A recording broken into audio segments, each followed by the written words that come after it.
Good morning. Welcome to Iron Sharpens Iron. My name is Jeremy Nettles. I'm the evangelist for the River Ridge Church of Christ that meets in Newburgh, Indiana at 5600 Van Road. You can find us there at 9 a.m. every Sunday for our Bible studies, and our worship period follows that at 10. We also have an afternoon worship period beginning at 4, and we welcome you to join us for any and all of those. We also have another installment of our Bible classes on Wednesday evenings beginning at 6:30. I encourage you to check those out. We have classes for all ages. If you would like to get in touch with us, then feel free to call or text us at 812-550-6234, or you could send email to info@riverridgechurch.org, and we would love to hear from you.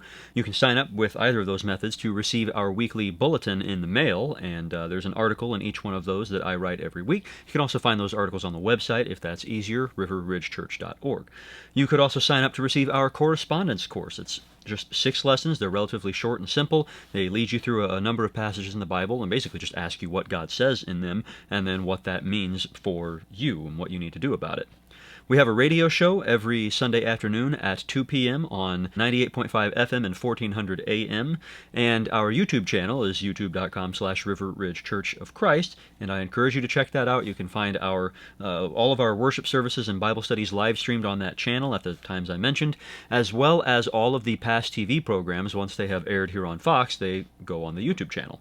Several months ago, I was scrolling through the news on my phone when I came across this, a tweet, or what do we call it now, an X post facto? Anyway, I'm calling it a tweet, from some tech news outlet called The Verge, plugging an article entitled, "iPhone users say the latest iOS update is resurfacing deleted nudes." Well, isn't that interesting? Now, in fairness, the headline is salacious to get you to click on it because they've got to make money somehow.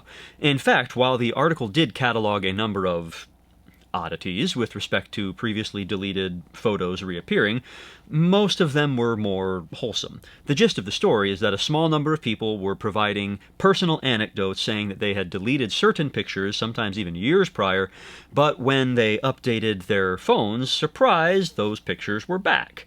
It certainly wasn't that the phones were somehow recognizing and targeting those photos that depicted people in, say, compromising conditions and selectively saving those despite their owners' attempts to delete them.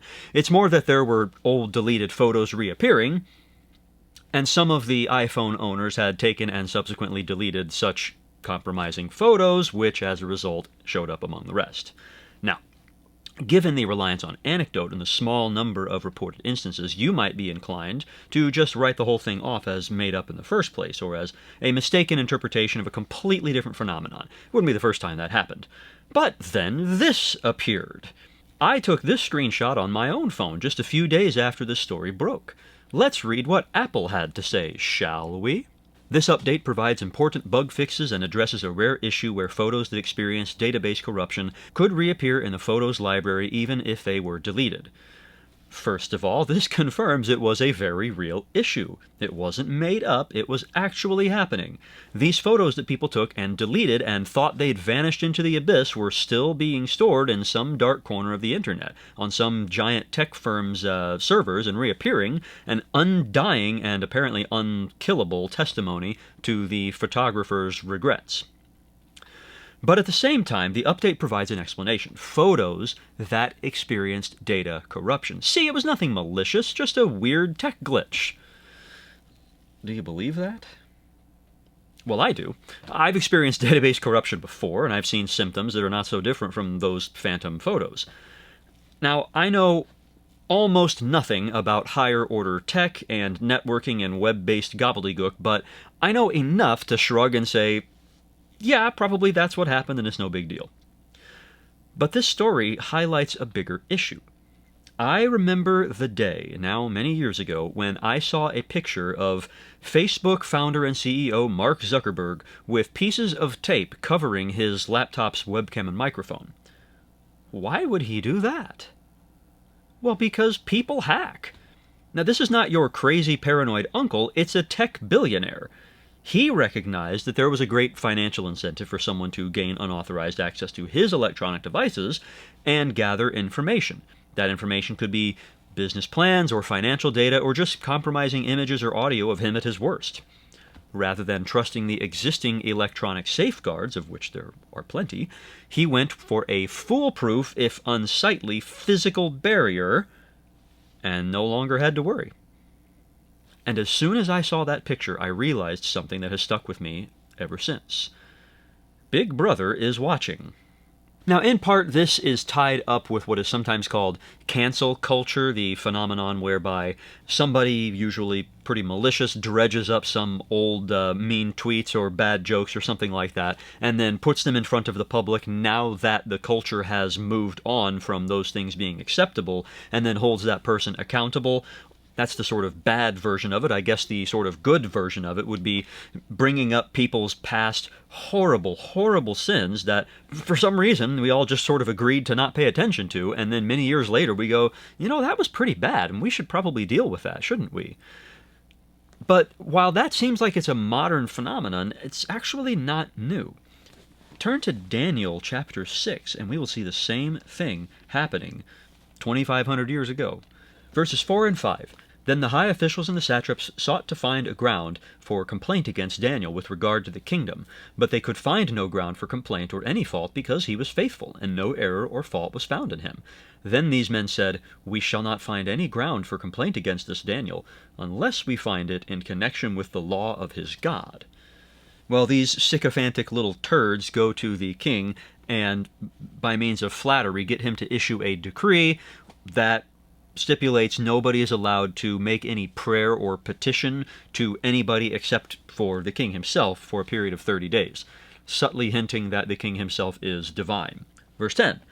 When Daniel knew that the document had been signed, he went to his house, where he had windows in his upper chamber open toward Jerusalem. He got down on his knees 3 times a day and prayed and gave thanks before his God, as he had done previously. Then these men came by agreement and found Daniel making petition and plea before his God. Then they came near and said before the king concerning the injunction, "O king, did you not sign an injunction that anyone who makes petition to any god or man within 30 days, except to you, O king, shall be cast into the den of lions?" The king answered and said, "The thing stands fast according to the law of the Medes and the Persians, which cannot be revoked." Then they answered and said before the king, "Daniel, who is one of the exiles from Judah, pays no attention to you, O king, or the instruction you have signed, but makes his petition 3 times a day." Then the king, when he heard these words, was much distressed, and set his mind to deliver Daniel, and he labored till the sun went down to rescue him. Then these men came by agreement to the king, and said to the king, "Know, O king, that it is a law of the Medes and Persians that no injunction or ordinance that the king establishes can be changed." Then the king commanded, and Daniel was brought and cast into the den of lions. Well, this is exactly what those satraps and officials wanted, isn't it? And they found that compromising material on Daniel that they were seeking. Daniel's not the only victim of this sort of ill treatment. In fact, Jesus went through something similar. We can see an example of this in Luke chapter 20, where we begin in verse 19. The scribes and the chief priests sought to lay hands on him at that very hour, for they perceived that he had told this parable against them, but they feared the people. So they watched him and sent spies, who pretended to be sincere, that they might catch him in something he said, so as to deliver him up to the authority and jurisdiction of the governor. So they asked him, "Teacher, we know that you speak and teach rightly, and show no partiality, but truly teach the way of God. Is it lawful for us to give tribute to Caesar or not?" They ended up having a bit of a tough time with this because Jesus ran rhetorical circles around them, so to speak. But in both of these cases, we see basically that same cancel culture situation proactively rather than retrospectively. Now, there's a difference between the usual modern manifestation of cancel culture and these. You see, in both of these, there were wicked men spying and looking for a fault, and then not really finding one, but painting the man's righteous deeds as evil. Now, that does also happen today, of course, but usually the spies and the conspirators are more likely to find something genuinely bad if they look deeply enough into your past. Practically all of us live with cameras and microphones in our pockets all the time. When we sleep, they're right next to us. Many people can barely stand to be separated from their smartphones for an instant. Do you trust that no one is ever listening? That no one is ever watching? Your phone also provides GPS data, and your service provider, not to mention many of the apps that you have installed, pay attention to where you go, and they keep a record of it. Do you trust that such information will never be used against you? Am I the only person who has, on several occasions, had a face-to-face conversation with someone about, I don't know, some menial problem, and then noticed a long line of ads for a product intended to solve that exact problem, appearing as if by magic across all of my devices and even my family's devices for the next week or so? Now, there's probably not a particular individual tasked with keeping tabs on you on behalf of the government or some big tech agency or something, but there's no need. The technology that you have welcomed into your life and into your living room and into your pocket is doing it for them. How can you know whether you're being spied on or not? Well, there's two answers to that. The first is you don't know. And then there's a second and longer answer. It is a virtual guarantee that you are being spied on, depending on how you choose to define spying. Well, that being the case, what can you do about it? Well, that's why I signed up for DataLock 360 at... I'm just kidding. Now, there are plenty of services out there that you could entrust with this problem. Why? I mean, at best, you're giving them a monopoly on spying on you. How much do you trust them? At worst, you're just flushing money down the toilet. I've got a better way to suggest, and it won't cost you a thing. Are you ready for my radical one-step program that has never before been heard? Live as if every camera or microphone is recording at all times. In the first place, it very well may be. And in the second place, even if it's not, even if no one ever takes a peek into your life and resigns in frustration after being totally unable to find something incriminating in your private affairs, you will be better off having lived as if you had to give an account one day for every moment. Now, there are two distinct meanings to what I've just said. Live as if every camera or microphone is recording. The first is the one that you're already thinking about, the obvious one. Don't say or do shameful things that you don't want to come back later and bite you. To take one example, what kind of pictures were they that got your attention at the beginning of the show? Now, the reason that the news outlet chose to highlight the nude pics was that if they had said, iPhone owners say the latest iOS update is resurfacing deleted pictures that their toddlers took of their own foreheads, that would have seemed less newsworthy. No one cares about their deleted pictures. They deleted them for a reason, unless, well, they're compromising.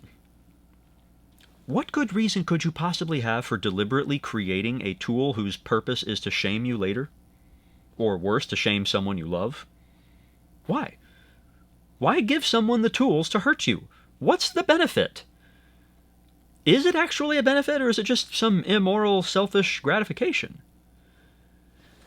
Peter is talking about something broader than this, but this falls under its umbrella, in 1 Peter chapter 2, where verses 11 and 12 read, Beloved, I urge you as sojourners and exiles to abstain from the passions of the flesh, which wage war against your soul. Keep your conduct among the Gentiles honorable, so that when they speak against you as evildoers, they may see your good deeds and glorify God on the day of visitation. Don't give people a rope that can be used to hang you. Even from a selfish perspective, that makes sense. At the same time, what was Peter's real goal there? It wasn't so that they will see your good deeds and glorify you. It's so they'll glorify God. And the converse of that is true. If you don't keep your conduct pure, if the world can find your evil deeds and use them against you, then it can be used as a means of, well, speaking ill of God. If the name of God is blasphemed because of your deeds, how do you think God's going to feel about that? But that was just the obvious point. Remember, I said there were two. What about the other one? The first meaning was simple. Don't say or do shameful things. Fine. The second one is trickier. When you know that the world hates it, but you know that God expects you to do it anyway, do not be ashamed. Look at Daniel. The people around him considered his praying to God to be a shameful deed. They considered it to be an evil, or at least a useful tool that they could paint as evil. So, how did Daniel handle that? He said, I don't care. I'm doing this anyway. And you can try all you want to shame me, you can throw me in a den of lions, but that's not going to stop me from praying to God. Jesus was slandered for doing good deeds and for speaking the truth. Should he have abstained from doing good deeds? Should he have told lies instead? Well, of course not. Just because the world wants you to do evil, wants you to join with them in the lie, that's not a good reason to go along with it. So we're not trying to give God a bad name, but when doing what is right gives God a bad name, that's not your fault. In fact, that will give God a good name. It will give him glory on the day of visitation, when Christ returns. Did Daniel and Jesus allow themselves to be cowed into submission by a hateful, sinful world?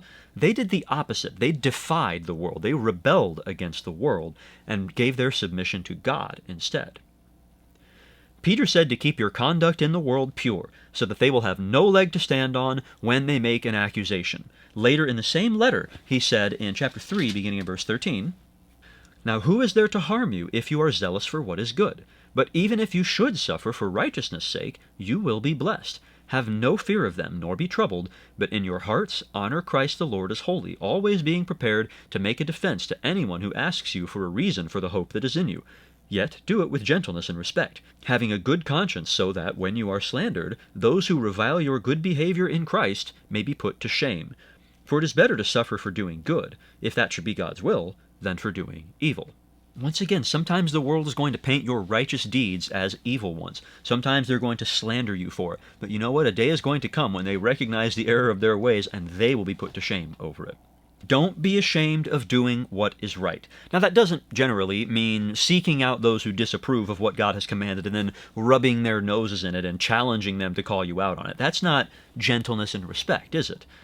But don't lie about it either. And don't make it your chief aim to hide your good behavior so as to fit in with the world by appearance.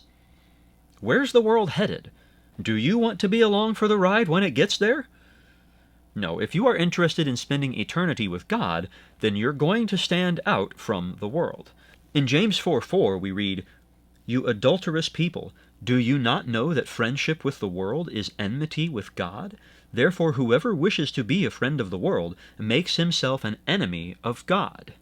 And unfortunately, many of the most prominent supposedly Christian voices in our society today are going all out to make themselves friends of the world. So, contemplate beforehand how you're going to handle this. Do what God expects. Be ready to explain and defend your actions before men, not only to justify your actions, but to testify about the eternal hope you have. That's what Peter said, the hope that is in you. He's talking about resurrection and eternal life and heaven. And then, when the battle comes, if it comes, refuse to be ashamed. So you might be thinking, oh, now he tells me. That might have been useful a few years ago before I did all those shameful things and then documented them on my smartphone, or before I stopped doing wholesome things because the world made me ashamed of them. Okay, fine. You can't change your past mistakes, you can't change your past indiscretions or your shameful behavior. Maybe you've got some pictures that you're worried might be floating around in the ether somewhere. Maybe you have said some things into a microphone, or more likely using a keyboard, that are out there now that you can never hide even if you try to delete them because, at least for our purposes, the internet is forever. We all have regrets, or at least we all should. But we can look to the future and resolve to reflect the image of Christ under the scrutiny of a hostile world, day by day. I said earlier that you ought to live as if you had to give an account for every moment. And I was focused on the world at that time. That's really been the whole point so far. But in the long run, Hebrews 4:13, and no creature is hidden from his sight, but all are naked and exposed to the eyes of him to whom we must give account. I suppose that's appropriate considering where we started. God sees all of your weaknesses, all of your vulnerabilities, and whatever you thought was private, whatever you didn't want the world to see. If your takeaway so far from this show has been, well, I don't have to worry because I have the good sense not to take naked pictures of myself, you might want to rethink that position. I mean, I'm glad you haven't, but just because you've kept certain things hidden from the world doesn't mean God doesn't see them. Additionally, Matthew 12, verse 36, Jesus says,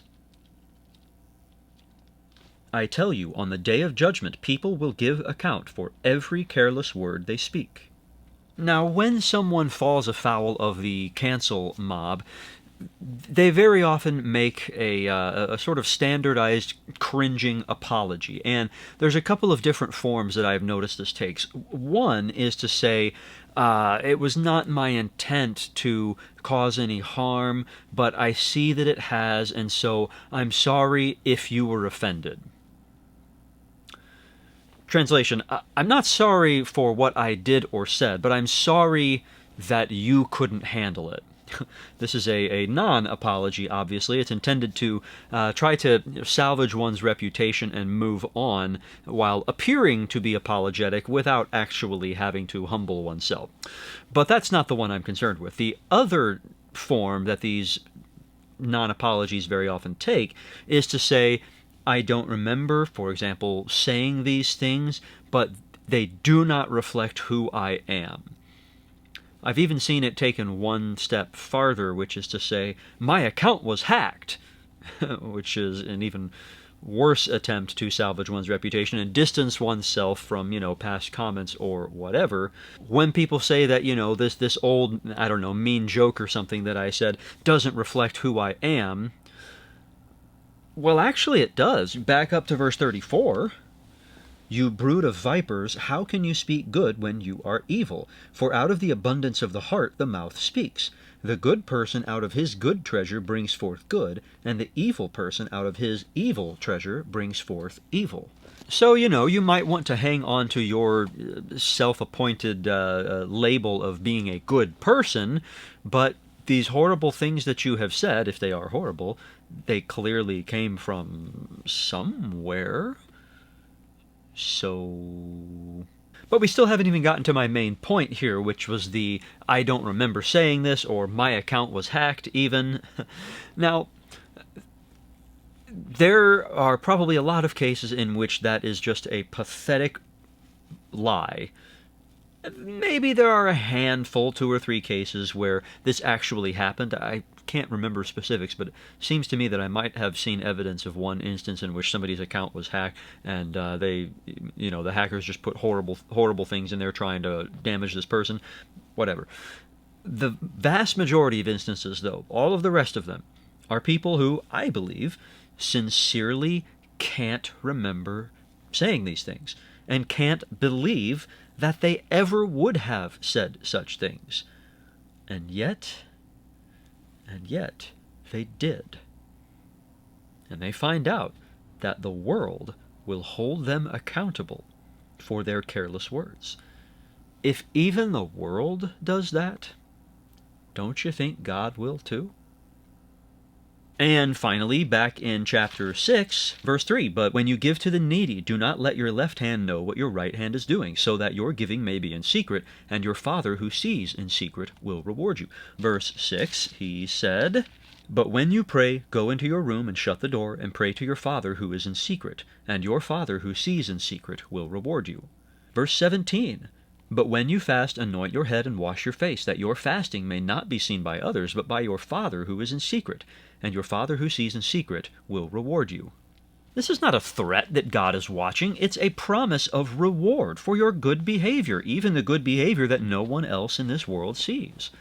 Earlier I said, Big Brother is Watching, which is also the title of this episode, and is taken from George Orwell's book 1984, as I'm sure most of you know. And you should read it if you haven't already. In that book, post-war Britain has turned into a dystopian Stalinist surveillance state in which the party intends to rule not only over the public and private lives of each individual, but even over each individual's thoughts. 2 of the enforcement mechanisms are the mandatory reporting of any non-sanctioned words or behaviors of your neighbors, colleagues, friends, and family members, as well as the ubiquitous telescreens installed in every room, which are Well, they're basically just stationary smartphones, I suppose, a TV with a camera and microphone built in so that everyone is under constant surveillance and has no privacy whatsoever. The party reminds everyone of the danger of being vaporized for a stray, unapproved thought with the slogan, "Big Brother is watching." Big Brother being the title of the central dictatorial government figure. It's terrifying, and it's even more terrifying to realize just how much Orwell based his book on 20th century Russia. But it's not just fiction. There's a real monarch who claims to be a big brother for all of his subjects.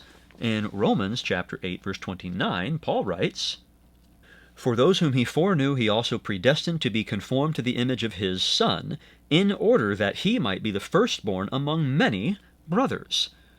Jesus is the big brother of every Christian, and he's watching you.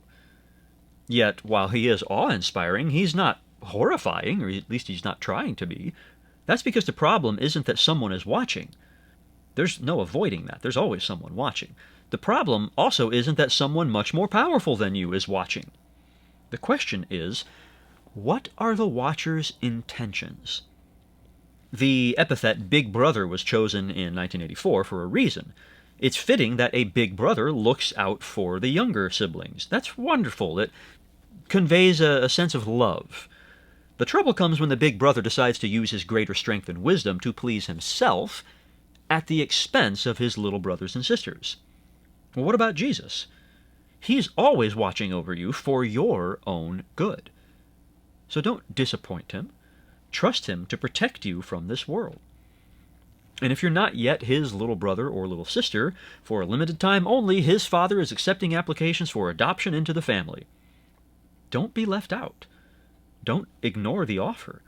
One day you will stand before his judgment seat, whether you like it or not. Will you be ashamed of the things you did in secret? Or will you rejoice that your big brother helped you overcome shameful deeds and covered them over so that your heavenly Father no longer sees them, and now welcomes you into the family home forever? If you're ready for that adoption, we'd love to help at River Ridge. You can get in touch with us by phone at 812-550-6234 or send an email to info@riverridgechurch.org. You can also find us at 5600 Van Road in Newburgh for Sunday morning worship at 10. I hope to see you there. Thanks for joining me today on Iron Sharpens Iron.